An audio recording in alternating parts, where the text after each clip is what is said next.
Hello everyone, I'm Tom, this is Arnold. Hello. Today we're going to be talking about The Beta Test, written and directed by PJ McCabe and Jim Cummings, and also starring Jim Cummings, PJ McCabe and Virginia Newcomb. So Arnold, what did you think of The Beta Test? I was really surprised how much I really liked this film. It was just a fun ride to the end. I did have my problems with it at the start. I was thinking, is this going to be one of those films where it feels like too much of a parody? But then once the plot sort of starts going, it's really good. What about yourself? Yeah, I really liked it as well. Yeah. I think I might actually love this film.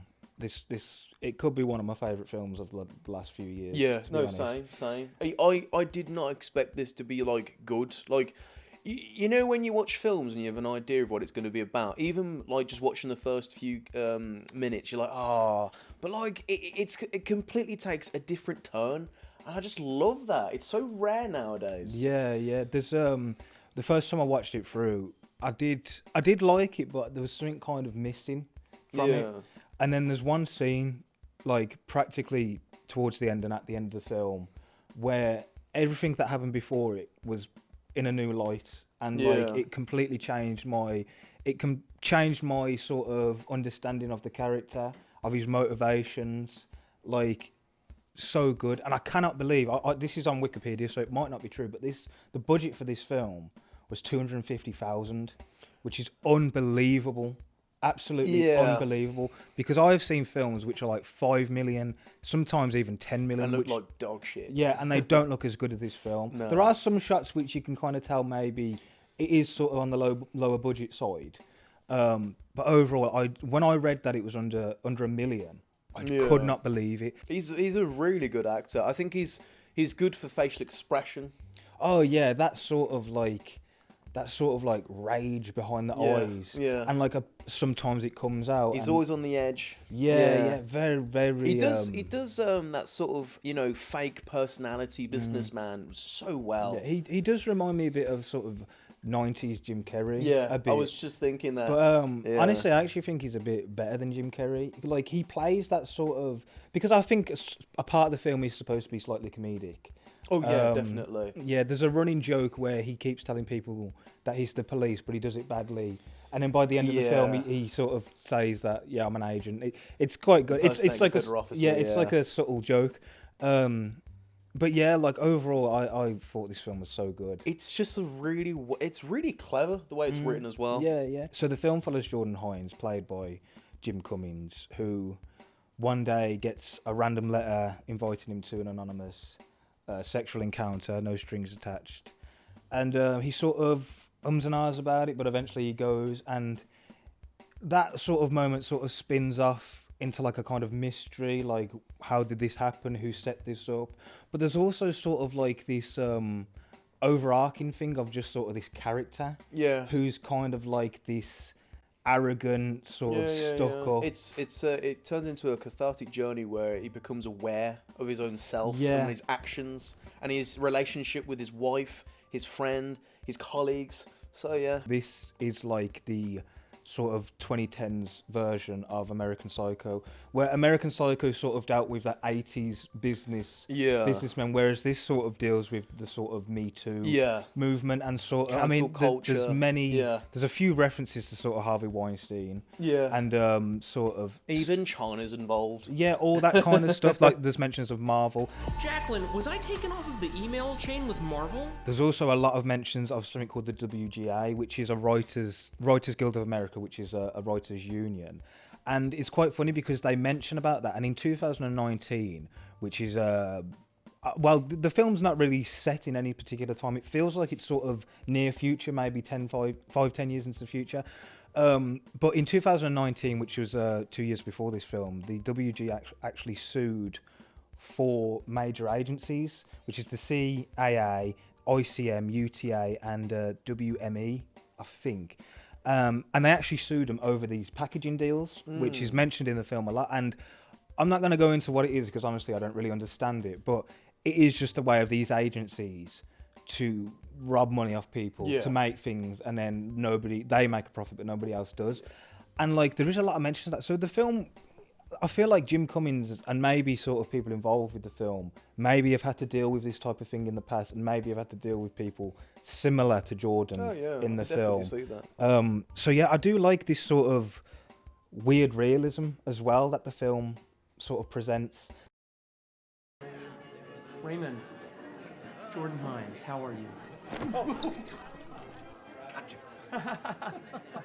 I love it. That scene with Raymond though, that is like when I watched it the second time round, that's when everything sort of changed for me. Oh yeah, and especially with what he mentions at the end, because he does get assaulted by no one Raymond. mentions or anything or bats an eyelid. Yeah. And it's treated as nothing. Yeah, and it's just like that's why when I watched it the second time, it's like the first time I was watching it, I didn't really have sympathy for Jordan, and like. Do you reckon it's initially when you watched it the first time, it sort of came off as comedic? I wouldn't based say on Jordan's reaction. I wouldn't say sort of comedic. I mean sort of. It reminded me more of just like this is a type of guy and this is his sort of behaviour. Yeah. And this is why it kind of made me feel like I was actually genuinely sort of shocked when that moment happens towards the end where he does have sort of a breakdown, because he mentions that like I think literally the quote is he grabbed my dick and no one cared. Yeah. And it is just like when he said that, it's like maybe this is a character who, and I don't want to completely think that Jordan is innocent because he does eventually cheat on his wife. He does shady things, man. Yeah. But it made me sort of realise that his actions, maybe because one, he's dealing with the fact that he's cheating on his fiancée, and also because he was assaulted. Yeah. And it's like, I mean, he even says like, you know, people want to be like Harvey Weinstein and grab dicks all the time and treat people like shit and get away with it. So there's that sort of self-reflection. And it's just like, yeah, it is crazy how, you know, during the film, it's sort of like, but this is what I mean about the whole comedic bit, because, you know, when it's just after the events of him being groped, he's in his car with his wife and he's just sort of talking about basically bullshitting to her, and he goes, I think it really went well today, like, had a good conversation. You know, he's going to get in touch with PJ and all that. And it's just crazy how he's just sort of stuck in that sort of mentality where it's just, you know, I'm doing this for the business. It doesn't matter what happens. I'm doing this for the business. And you do get a sense of this is what people have to deal with in everyday life in terms of businesses, especially in the movie industry, man. It's really fucked up, man. yeah, this is what I mean. It's like, it shouldn't happen, but no one does anything. Exactly. And it might be a fact that because he feels like he's male, that no one will care. Whereas, like, if the roles were reversed and someone did grab a woman like that, It's a double standard sort of thing. Yeah, which is a bit of a heavy subject, but it's just like definitely. These I think that's what does make this film so good, is that it deals with this and it doesn't feel like it's throwing it down your throat. Yeah. It feels like, I don't want to say it's completely 100% subtle, but there is moments like well, especially that bit, because like I say, like when it first happened, it didn't really cross my mind. And you mentioned that scene where they're talking just after that in the car, and he mentions like, oh, he grabbed my groin, but I think it's like a cultural thing. Yeah, like exactly. he mentions it, Yeah. and it's like he's justifying it. he's trying to he's justifying it, but maybe he's trying to gauge the reaction of his wife, because at that part of the film, he has, well, to be fair, I mean, we don't know if he was going to send that letter, because it's only because his assistant sends the letter. Like, maybe he did fill it out, but he doesn't actually send it. Well, he's just sort of on the edge, because with Jordan Hines, he doesn't know who he is anymore, because he's sort of stuck in that sort of businessman persona where he's just, even with his interaction with his wife, he's just so you know, fake. He doesn't even know who he is. And I feel like with that sort of invitation letter, because the whole bit when he has the affair in the hotel, that's the only thing that's real in terms of Jordan. Everything else is just like, you know, it's just non-consequential. Do you know what I mean? So with that affair, because it's so real and passionate, that's the only exciting thing. I mean, he's getting married in the film, you know. Everything is about to change in his life, so, you know, you can kind of understand and even sympathise with Jordan. Yeah. But, you know. Yeah, that's what I mean. Like, the second time round, I did have more sympathy for him. Yeah. And I think maybe this as well is this sort of the way how disrespectful he is towards his to Jacqueline, the assistant. It's like, maybe is that sort of cycle of sort of workplace abuse. Yeah. It's like the guy above him treats him like shit. Yeah, So exactly. he treats the people below him like shit, and he makes out like, oh, anyone can get the job you want. It's typical just abuse. And also, you can really definitely see how much it's affected his mental health. Because it does a thing where, it's a bit like American Psycho as well, where like reality and fantasy, there's a back and forth thing. And he's sort of, there's a scene where he's with his friend PJ and his wife. And he keeps looking back and forth at this woman on the other table. And I think it's just after the scene ends, she sort of gets up from the table and has this sort of like aggressive sort of primal state. Oh, yeah. You know what I mean? I think that's a dream sequence. Yeah, but I feel like it's him sort of like on the edge because of his mental health. I do think that has a part to play in this film, for sure. Maybe as well with because he does mention in the film of like this change in direction of the company and of the world, and maybe he's not like, maybe he's kind of scared of this new world of like women empowerment. Okay? So I can't use the language that I'd like to use to you right now because of the new direction that the agency and the country is going, so I won't. And I'll just say that this isn't working, okay? All this isn't, you aren't working for me. So how are you gonna come in tomorrow? Let's call today a wash, okay? How are you gonna look tomorrow when you come in? How are you gonna convince me today that you're better at your fucking job tomorrow? Jacqueline. There's a scene in the film where he's talking to Jacqueline, and he thinks she said, "Oh, did your wife sit on your face this morning?" Did your wife sit on your face this morning? What'd you say? Did you wake up on the right side of the bed this morning? And this is what I mean with the back and forth reality thing, because he's so out of touch with reality, he doesn't know what's going on anymore. And like, it's that bit when he tries to confront Jacqueline and goes, "Oh well, you know, even if, you know, if I could say what I really meant, but due to the way the world is, due to, you know, language barriers, I can't even say what I actually want to say." And it's, you know what I mean? It just goes to show. But at the same time, that is kind of like, it just goes to show that deep down he is a bit of a prick. Oh yeah, Because definitely. like he can't just let it go. It is described on the streaming service that it does have some kind of thing about toxic masculinity, and I think the scene which sort of shows that off the most is where he rings, which is either sort of an ex or someone he Went to school with. Yeah, the one that got away maybe. And I think that just, it shows him sort of crumbling. It's like an ego thing, like possibly due to him, you know, getting married in a few days, and obviously because maybe he was assaulted. He rings her up, and you know, they're having a nice chat, and he says, "Oh, I thought I saw you the other day," and she mentions having a toddler, and he sort of becomes angry, Yeah. and he sort of gets a bit sort of like as if, It's that sort of like weird self-entitlement. I think it's because he feels humiliated, because he sort of does this sort of fake apology, like, "Oh, this is like when a guy rings you, Yeah. after so many years, blah blah blah," and then he puts the phone down and he goes, "Oh, woof," like that, as if Yeah, like, yeah. "Oh, you know, it didn't matter," and then he throws the phone and breaks the window. Yeah, bye. Okay, wait, bye now, take care. Woof.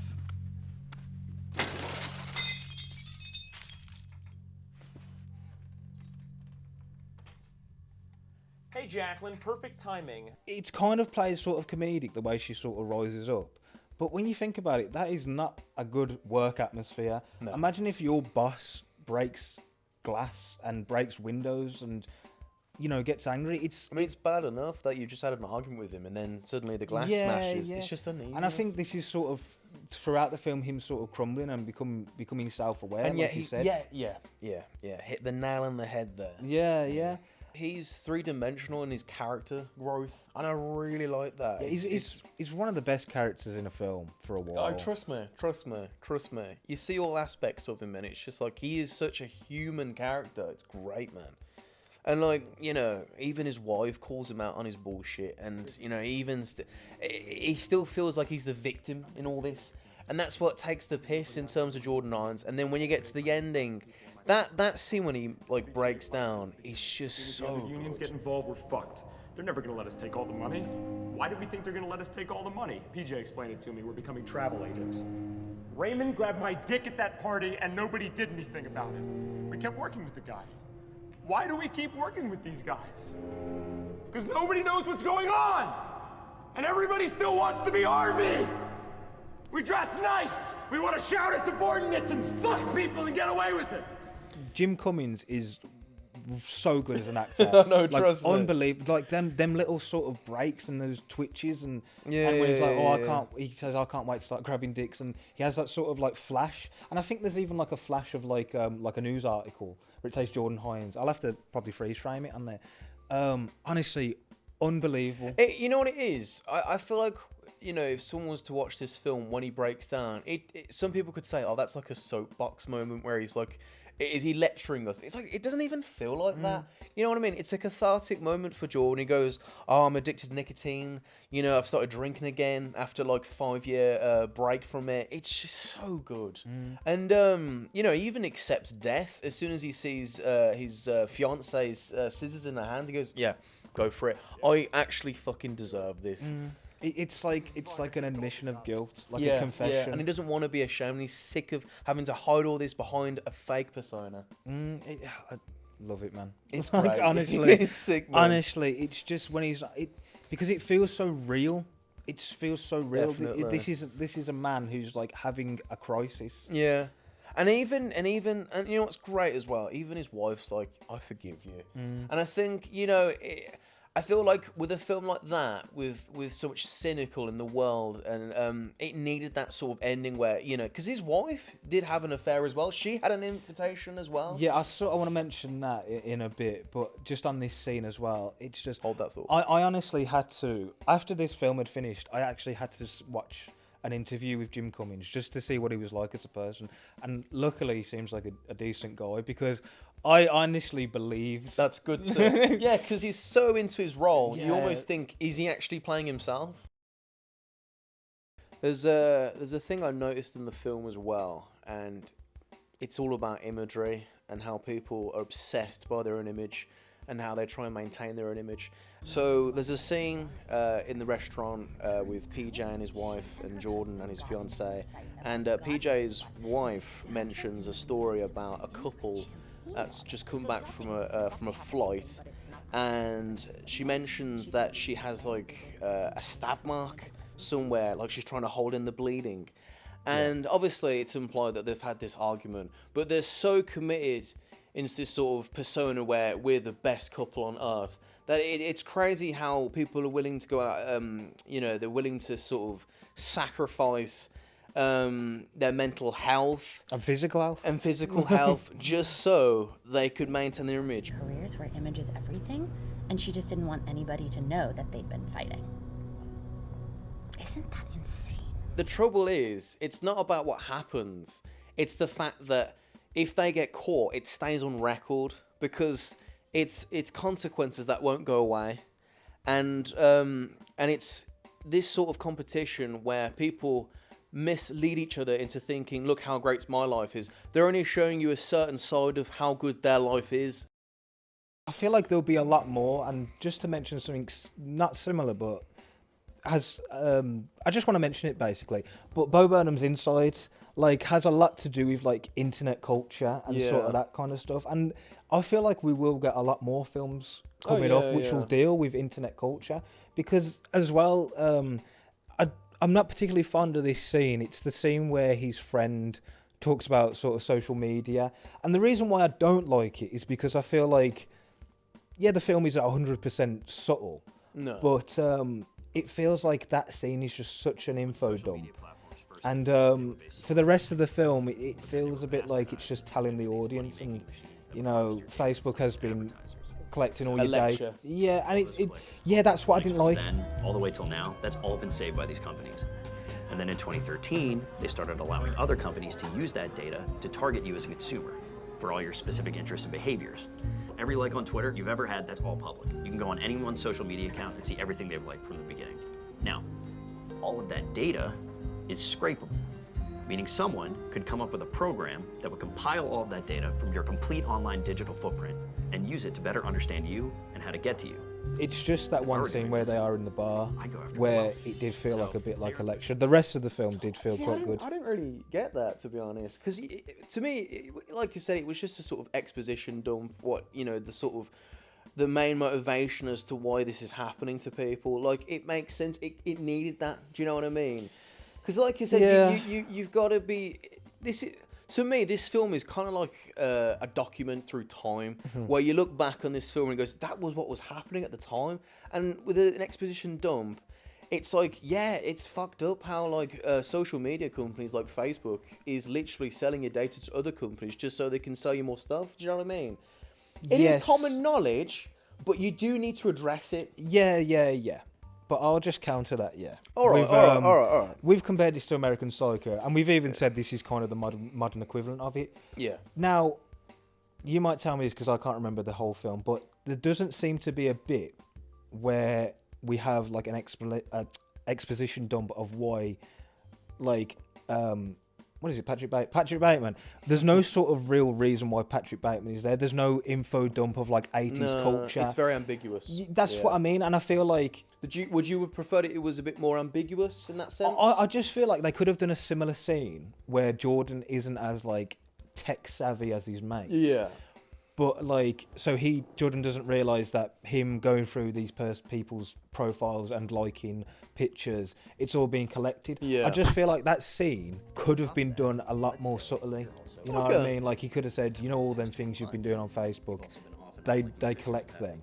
The overall plan, though, of the sort of hacker who's set this whole thing up, this matchmaking thing, it's like I couldn't really understand what his plan was, apart from just making money. Yeah. Because he gives this sort of speech like, you're just an event, and That's just happened to me. Kind of like, I'm a god and all this stuff. And it's just like, but you're just making money. Yeah. Because it feels like Jordan, what I understand is Jordan was part of this beta test, which had about 900 people. And then at the end of the film, he sends out, the hacker sends out like millions of letters. And he says, I'm going to have 1 billion. But I don't know, I wish there would have been something more to it. Like maybe he was leaking the sort of information. I mean, because there is this sort of weird subplot where you've kind of mentioned about Raymond getting killed by his wife, and there's another person who I think was having the affair with Raymond. He gets killed by his wife because they're having sort of a that was a bit random. And I did kind of think, is this what's happening? Is Jordan gonna be exposed as well as everyone else? Yeah. But that didn't really happen. No. It's just like, and there was sort of, and there's a mention right towards the end where they're in the diner, and she says another 8 dead in LA or whatever, and it's like, I don't know, that seemed a bit weird. Although I suppose that's to do with the film, because the film is grounded, but it does also have these sort of moments. It's very colourful. It's the film not as so well. much the exposed part. It's more like, you know, this is your internet soulmate. You know, literally based off their likes, their data. You two are basically compatible. Like that's the whole like. Yeah. But why go to so much effort like that to just basically match people up to make money? Yeah. Like that's why I thought there would be more to it. Like I kind of wish that actually the mystery. It's would not have been developed played up. enough. Yeah. Like I wish like it had been played up more. Another one of my favourite Jim Cummings scenes is when he goes to reception where he lives, and he wants to check out the camera footage and when the invitation had arrived, and his performance is just so great. With like, it's one of them. Like I said, he's being quite shady impersonating a police officer, and it's just like, oh yeah, and I'm a police officer. I just love that.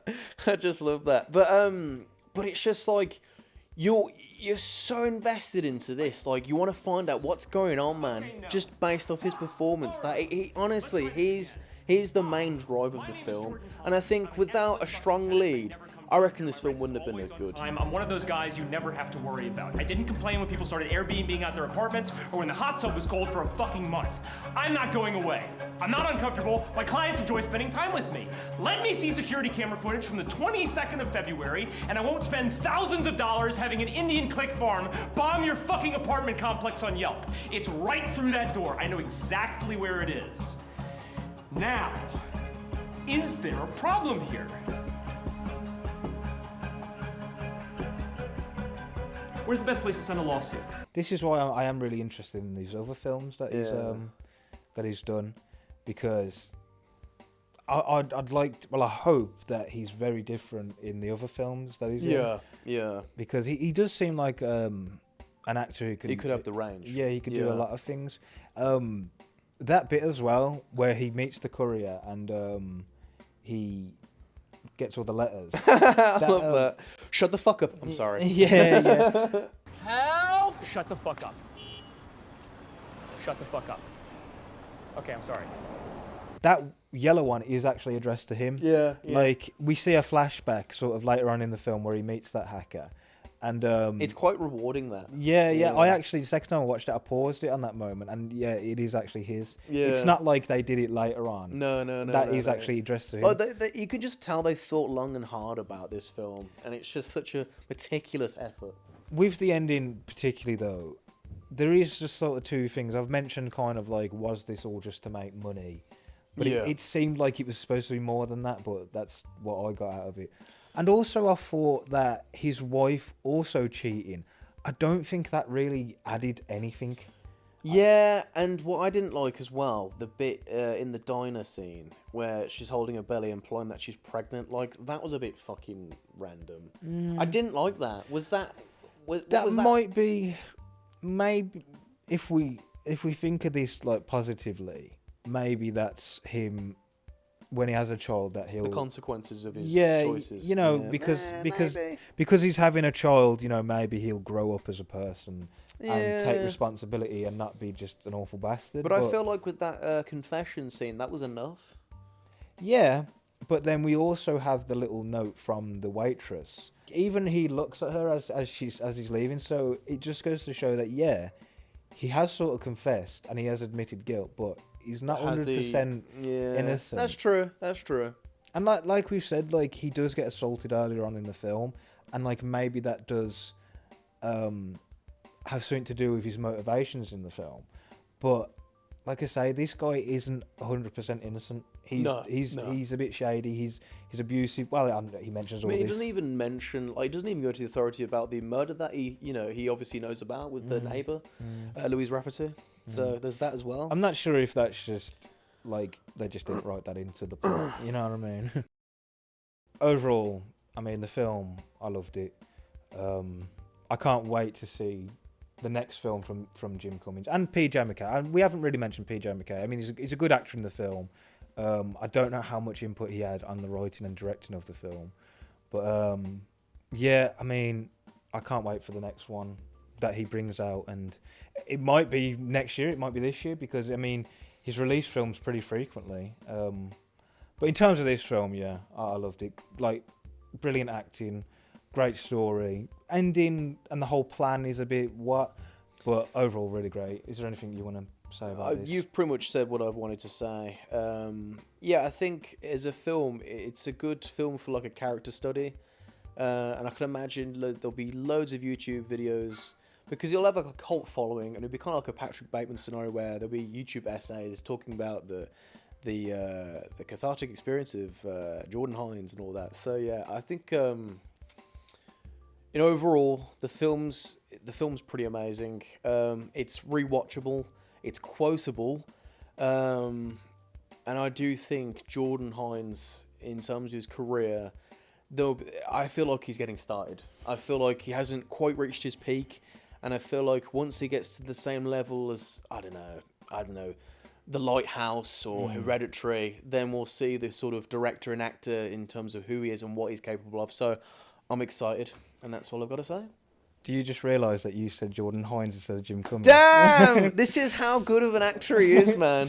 Anyway, yeah, that's same, man. That's the beta test. Thank you for watching, and we'll see you in the next one.